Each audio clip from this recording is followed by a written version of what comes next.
Durant la Révolution française, le nouveau régime politique tente de réformer l'enseignement public.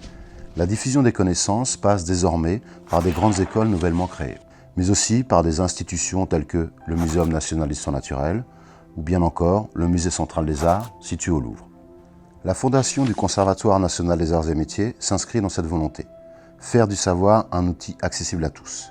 Le 10 octobre 1794, l'abbé Grégoire, appuyé par la Convention nationale, décrète sa création. Il souhaite rassembler au sein du conservatoire tous les outils et machines nouvellement inventés ou perfectionnés, afin de promouvoir progrès technique et innovation industrielle. Pour lui, chaque citoyen peut, par son activité, contribuer à redynamiser l'économie du pays. Il faudra néanmoins attendre 4 ans pour que le conservatoire et ses collections ne s'établissent au sein de l'ancien prieuré de Saint-Martin-des-Champs. Construit à partir de la fin du XIe siècle, ce vaste couvent est fermé sous la Révolution avant d'être nationalisé. Les transformations réalisées jusqu'au XIXe siècle modèlent l'ensemble architectural que nous connaissons aujourd'hui. Les premières collections sont formées par un ensemble de machines imaginées par Jacques Vaucanson. Très vite, d'autres fonds prestigieux rejoignent les collections, comme celui provenant de l'Académie des sciences ou bien du cabinet de physique de Jacques-Alexandre Charles.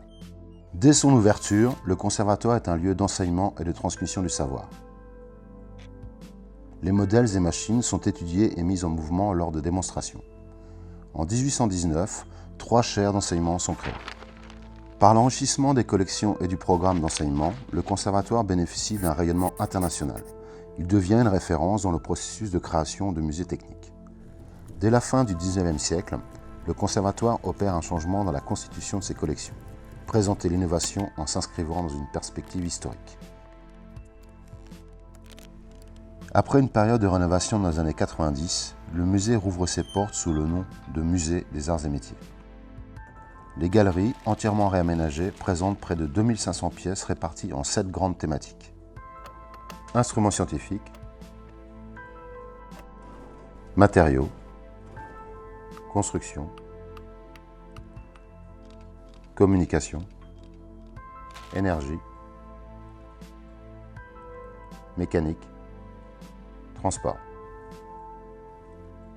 Le second axe majeur de la rénovation est la création de réserves où plus de 75 000 objets sont aujourd'hui conservés. Situé dans le département de la Seine-Saint-Denis, ce vaste bâtiment offre les conditions de conservation adaptées. Les visites, démonstrations, ateliers pédagogiques permettent aujourd'hui aux visiteurs de découvrir l'histoire des sciences et des techniques de la Renaissance à nos jours.